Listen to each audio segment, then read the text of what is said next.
Rachel. Voy a intentar en esta charla corta dar una perspectiva de lo que es el cáncer, intentando hablar del cáncer como si no fuera la enfermedad que conocemos, sin frivolizar, pero sobre todo para darnos cuenta de que el cáncer no es una enfermedad, no es algo que aparece para acabar con nosotros, sino que es parte inevitable de la vida. Y de hecho conectaré con muchos de los comentarios de cómo funciona la vida, cómo funcionan las bacterias, cómo funciona la naturaleza. Y por eso me gusta empezar con una diapositiva que no tiene nada que ver con el cáncer a priori, que seguro que todos habéis visto en algún momento, y así se ilustra el proceso de evolución, que es el cambio que los seres vivos van teniendo en la naturaleza para adaptarse, para mejorar, para cambiar. Todos lo hemos oído, que venimos de los monos, que hemos ido cambiando, que las jirafas tienen el cuello largo para llegar a las hojas más altas, y todo esto pasa porque la naturaleza cambia, entonces sobrevive el que mejor se adapta. ¿Qué tiene que ver esto con el cáncer? Pues podríamos pensar que poco, pero espero que después de la charla veamos que realmente es exactamente lo mismo. Me gusta siempre empezar, tengo un laboratorio de investigación aquí al lado del CIVIO MUNE, me gusta empezar reconociendo a la gente que de hecho hace el trabajo en el laboratorio. Tengo un laboratorio de gente que trabaja en nutrición, en biología del cáncer, en biología molecular, en informática, y todos juntos intentamos responder la pregunta del modo más completo posible, que es ¿cómo funciona una célula de cáncer? ¿Qué hay debajo del motor de ese coche? ¿Cómo podemos tratar mejor esta enfermedad? Y vuelvo a esta idea, ¿por qué la evolución? ¿Qué tiene que ver la evolución con el cáncer? De hecho es exactamente lo mismo. Los organismos han ido cambiando a lo largo de los años, a lo largo de los siglos, adaptándose al medio en el que viven. Por eso nosotros, entre todos nosotros, somos diferentes, porque nosotros tenemos información en nuestras células, tenemos una especie de enciclopedia, y para cada enciclopedia, para cada libro de esa enciclopedia tenemos dos copias. Una viene de nuestra madre y una viene de nuestro padre. Y eso define el color de nuestros ojos, la altura, etc. Y todas estas características. Y todo nos hacen diferentes. De esta enciclopedia, cuando somos una única célula, cuando nos generamos a partir de nuestro padre y nuestra madre, esa célula ya tiene toda la información que necesita, tiene toda esta enciclopedia. Pero en el proceso de generar un cuerpo como somos todos nosotros, se tiene que dividir, multiplicar millones de veces. Y cada vez que hace eso, tiene que copiar toda esta enciclopedia. Y la copia en un proceso manual, en un proceso súper cuidadoso y que ha ido refinando durante miles y miles de años para no meter errores, porque las células hijas tienen que tener exactamente la misma información. Y así que nuestro cuerpo luego funcione correctamente. Entonces, ¿cómo definimos el cáncer? Primero, voy a insistir en que es un proceso natural y veréis a qué me refiero. Que es un proceso predominantemente espontáneo. Nos suelen preguntar, ¿entonces el cáncer se hereda? Bueno, podemos heredar algunos genes, algunos de estos capítulos de nuestro padre y nuestra madre que no funcionen bien y que eso nos haga más propensos a tener cáncer. Pero el cáncer en general es algo que surge a lo largo de la vida. Y es una enfermedad históricamente mortal. Y aquí es donde quiero incidir también en que el cáncer ya no es lo que era hace 40 años. Y el cáncer lo que es hoy no será dentro de 20. Y veremos cómo ha ido avanzando el modo de tratar el cáncer y el modo de curar.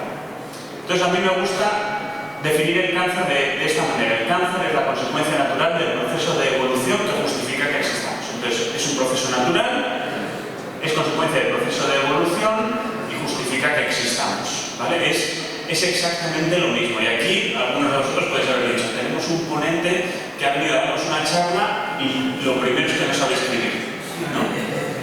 Claro, esto que he puesto aquí es una mutación. Esto es lo que le pasa a nuestras células cuando cuando copian toda esa información. Si yo he hecho esta presentación 1000 veces, pues en una de esas copias metí un error. Y esto es una mutación que nosotros llamamos silenciosa. Una mutación es un cambio. un cambio en el capítulo del libro de esta célula. Y esta es una mutación, se hereda, porque si yo os doy esta presentación y vosotros se la pasáis a un amigo y otro amigo y otro amigo, ya esto seguramente se queda por ahí. Y es silenciosa porque no cambia el significado de lo que yo estoy diciendo. Y esto pasa mucho. Nuestros capítulos tienen cambios que no tienen ninguna consecuencia. Pero si yo me hubiera equivocado más y hubiera cambiado, hubiera metido otra letra diferente, entonces el significado habría cambiado. Y esto a nuestras células también les pasa. Tienen un capítulo, introducen un error, el significado cambia y la célula empieza a funcionar de una manera diferente. Entonces pensamos que tenemos millones y millones de células en nuestro cuerpo que tienen que ir copiando toda esta información y que a base de introducir estos errores, digamos que dejan de saber muy bien cuál es su función. Si es una célula del hígado, de la piel, del pulmón, ¿qué tiene que hacer? ¿Qué tiene que leer? Estos cambios que veis aquí es exactamente lo mismo de por qué un mono o un antecesor de los monos pudo ir cambiando progresivamente hasta adaptarse mejor al ambiente y que en un momento dado llegase a ser algo como un ser humano que somos nosotros. Esa base de cambio, de que nuestras células, entre padres, hijos, nietos y bisnietos, no sean exactamente iguales. ¿Vale? Es exactamente lo mismo, pero dentro de nuestro cuerpo esos cambios hacen que las células a veces dejen de funcionar. Entonces, ¿cómo funciona todo esto? Nuestras células tienen libros, que son el ADN, son los genes, esto que escuchamos en la radio, es donde está la información más valiosa, es lo que la célula guarda con mucho más cuidado. Lo tiene en una sala aparte, que se llama el núcleo, lo tiene guardado y lo utiliza con mucho cuidado. Si necesita escribir algo, necesita hacer algo, si nosotros tuviéramos un libro de recetas que es muy valioso, lo pondríamos encima de la cocina y pondríamos ahí a batir el huevo. No, seguramente haríamos una copia de esa receta que se puede estropear y que no pasa nada, y las células también hacen esto. Y producen otra molécula que se llama ARN, que es una copia que se hace y se elimina, no pasa nada. Pero lo importante es que la célula acaba funcionando con las proteínas, y esto también lo escuchamos mucho. ¿Qué son las proteínas? Es lo que la célula utiliza, son las herramientas que la célula acaba utilizando. ¿Qué pasa? Que si estas mutaciones empiezan a aparecer, puede que una tortilla que debería haber salido bien, como el libro ya no está bien escrito, pues nos salga un churro como el que me salió bien antes de ayer. Además, puede pasar también que una tortilla no salga como tenga que salir, pero incluso salga mejor, porque algo cambió en la receta. Y esto también les pasa a nuestras células. Entonces, ¿en qué se resume todo eso? En que las células de nuestro cuerpo están hechas para obedecer. La célula del hígado sabe lo que tiene que hacer porque tiene unos libros que lee y ejecuta, y con eso funciona perfectamente. Y la célula del pulmón hace lo mismo, y la célula del cerebro hace lo mismo, etc. Cuando se acumulan estas mutaciones, la célula deja de saber qué hacer. Y hay unas cosas que hace peor, como la primera tortilla que os he enseñado, y hay otras cosas que empieza a hacer mucho mejor. Por ejemplo, dividirse sin control. En un sitio en el que está la célula y lo que tiene que hacer es, por ejemplo, limpiar la sangre de tóxicos, empieza a tener otras instrucciones que son dividirse y crecer. ¿Vale? El cáncer empieza así. Se acumulan estas mutaciones, estos errores, y la célula empieza a crecer sin control. Esto es algo un poco más técnico que nosotros solemos utilizar. Esto es una fila de células, sería como las células que recubren, pongamos, nuestra piel. Nuestra piel está recubierta de células de estos cuadritos que veis aquí, y en una célula de estas se ha acumulado una mutación que hace que la célula no funcione correctamente y esa célula se empieza a dividir. ¿Vale? Y como se empieza a dividir sin control, cada vez es más torpe. Como es más torpe, mete más errores, introduce más mutaciones. Y entonces aparecen células que son todavía más aberrantes y que además de crecer, empiezan a ser capaces de moverse de un sitio a otro. Y al final acabamos teniendo una masa de células, algunas de ellas pueden entrar en los vasos sanguíneos, irse a otro tejido y anidar allí y seguir creciendo. Entonces, esta masa de células sería un tumor, sería lo que conocemos un cáncer, el tumor, la masa de células que podemos tener en el hígado, y después de esto podríamos tener la metástasis, que es aquel tumor que vuelve a nacer en otro sitio, pero que viene originalmente del mismo. Entonces, con todo esto, un aspecto muy importante es que el cáncer de cada persona es diferente, porque surge de errores en capítulos diferentes. Entonces, el cáncer no es una enfermedad, sino son cientos de enfermedades distintas. No podemos tratarla con un único fármaco, igual que no podemos tratar las bacterias patógenas con un único antibiótico. Necesitamos una cosa que se llama hoy en día medicina de precisión, que quiere decir saber cuál es el DNI de cada cáncer de cada paciente y así darle el tratamiento que funciona mejor.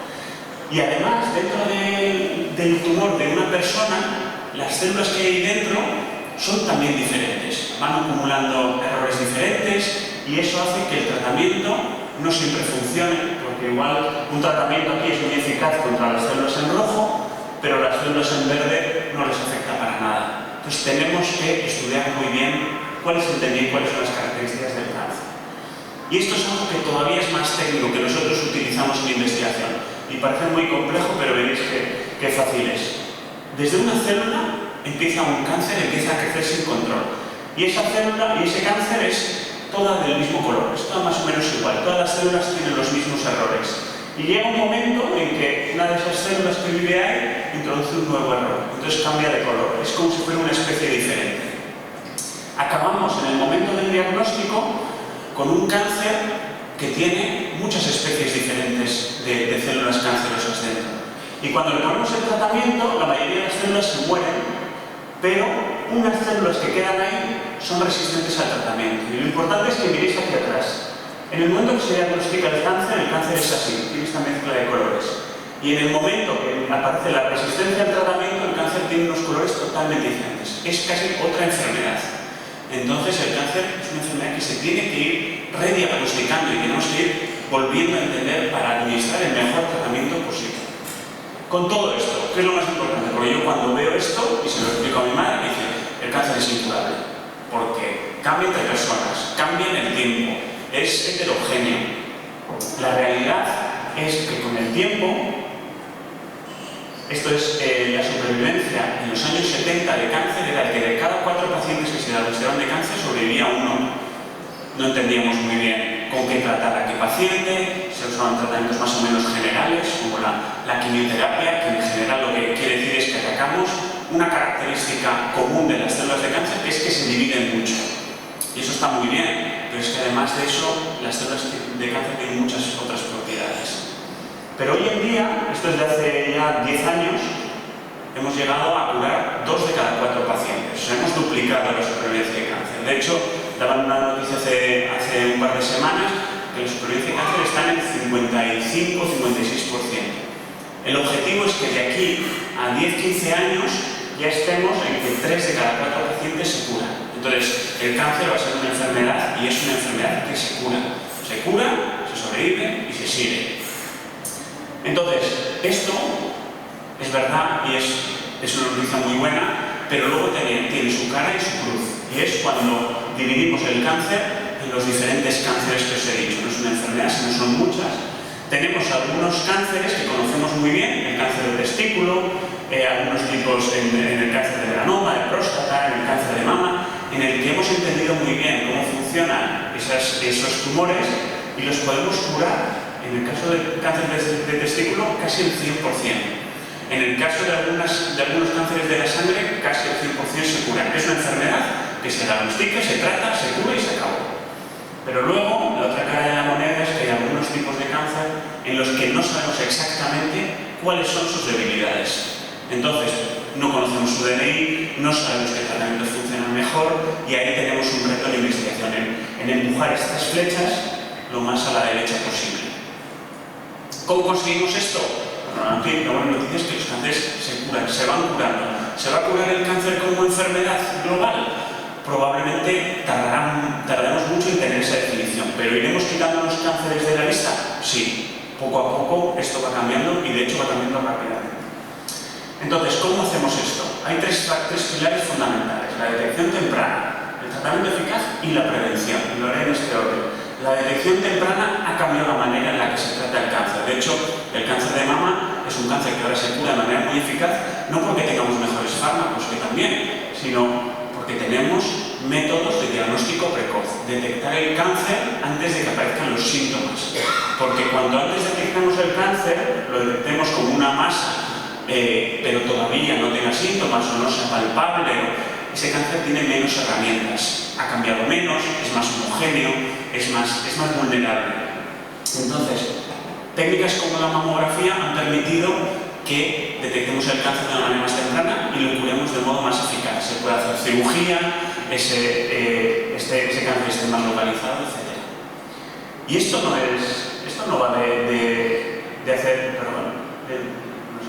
de tratamientos sofisticados. Esto va de que la tecnología nos ayude cada vez más a ver el cáncer antes. Y esto es un gran reto.